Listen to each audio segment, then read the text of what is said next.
आज म यहाँहरूलाई श्री दुप्चेश्वर महादेवको दर्शन गराउन गइरहेको छु।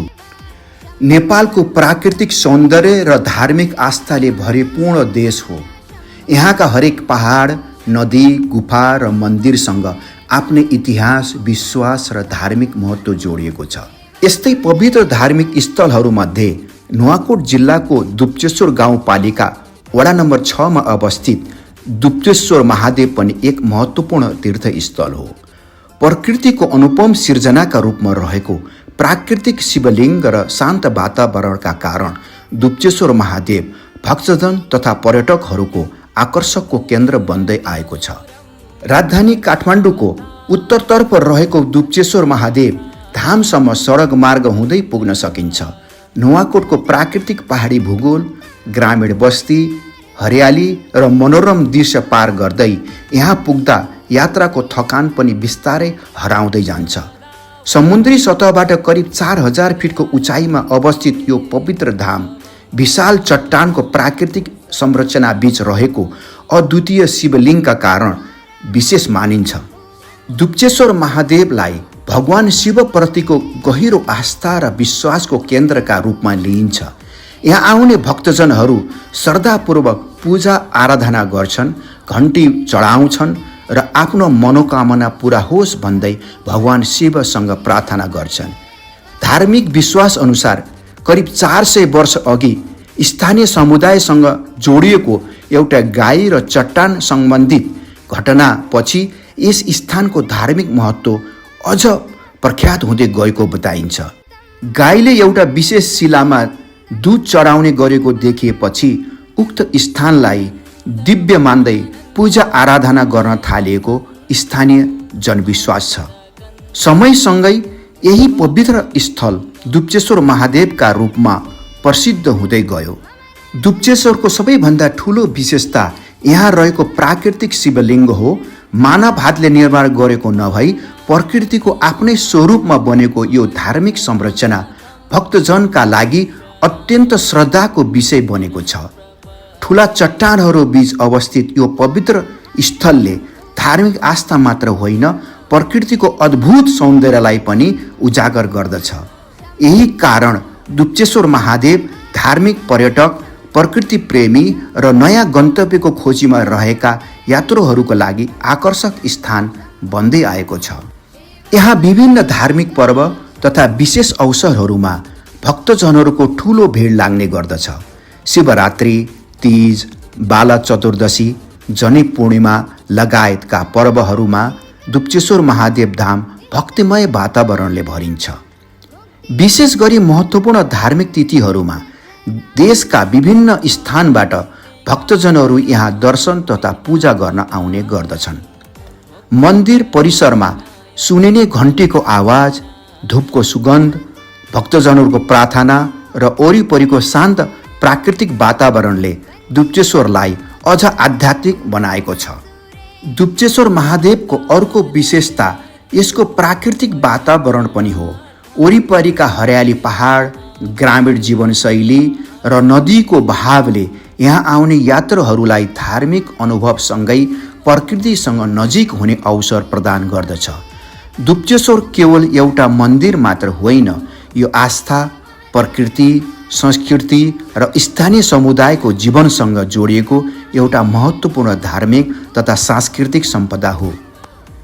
आज दुप्चेश्वर महादेव क्षेत्रको संरक्षण, धार्मिक परम्पराको निरन्तरता र पर्यटक विकासका लागि विभिन्न प्रयासहरू भइरहेका छन्। पदमार्ग, विश्रामस्थल, सुरक्षा सरसफाइ तथा अन्य पूर्वाधार विकासले यस क्षेत्रलाई अझ व्यवस्थित बनाउने लक्ष्य राखिएको छ। साथै नियमित धार्मिक कार्यक्रम र गङ्गा आरती जस्ता गतिविधिले दुप्चेश्वर आध्यात्मिक महत्त्वलाई अझ उजागर गर्दै आइरहेको छ। दुप्चेश्वर महादेव जहाँ प्रकृतिको काखमा भगवान शिवप्रतिको आस्था भेटिन्छ, यहाँ चट्टानभित्र धार्मिक विश्वासको इतिहास लुकेको छ। जहाँ घन्टीको आवाजसँगै भक्तजनका प्रार्थना गुन्जिन्छन् र जहाँ पुग्दा मनले शान्ति, आत्माले विश्वास र आँखाले प्रकृतिको अनुपम सौन्दर्य अनुभव गर्न सक्छ। यदि तपाईँ धार्मिक आस्था, प्राकृतिक सौन्दर्य र ग्रामीण पर्यटकको अद्भुत सङ्गम अनुभव गर्न चाहनुहुन्छ भने नुवाकोटको दुप्चेश्वर महादेव तपाईँको यात्राको एक अविस्मरणीय गन्तव्य बन्न सक्छ। हर हर महादेव, ओम नमः शिवाय। ओम नमः शिवाय, ओम नमः शिवाय, ओम नमः शिवाय, ओम नमः शिवाय, नमः शिवाय, ओम नमः शिवाय, ओम नमः शिवाय, ओम नमः शिवाय, नमः शिवाय, ओम नमः शिवाय, ओम नमः शिवाय, ओम नमः शिवाय, नमः शिवाय, ओम नमः शिवाय, ओम नमः शिवाय, ओम नमः शिवाय, ओम नमः शिवाय, ओम नमः। दुप्चेश्वर महादेव भने उहाँ हुनुहुन्छ। यहाँ चाहिँ भगवान दुप्चेश्वर महादेव चाहिँ गाईद्वारा पत्ता लाग्नु भएछ। पहिला मान्छेद्वारा देखिनु भएछ भगवान। मान्छेद्वारा देखिने बेला यहाँ चाहिँ त्यो खेत, तल खेत छ धान खेत, त्यो तल खेतबाट दुनु गाई चाहिँ भगवानले आफू देखिनको लागि यहाँ ल्याएर राखेर तल राख्दो बनाएर यहाँ केही दिन राखेर अनि त्यतिखेरको गोठालो गोठ धनी अर्थात् गोठालो गाई गोठको गोठालो चाहिँ बासु नाम गरेको तामाङ रहेछन् कि। अनि यी तामाङद्वारा म देखिनु पर्यो भनेर भगवानले जोगीको रूप बनेर सपनामा भनिदिनु भएछ। यो भिर परो त छँदै थियो पहिलेदेखि। यो भिरमाथि महादेव भगवान ध्यान मग्नले बस्नु भएको छ। त्यहाँ तिमीहरूको गाई गएर दुध चढाएर बसिरहेको छ, हरा छैन, अन्यथा नमान। यहाँका वास्तविक कुराको प्रचार गर, पूजा चलाउने माध्यम गराऊ।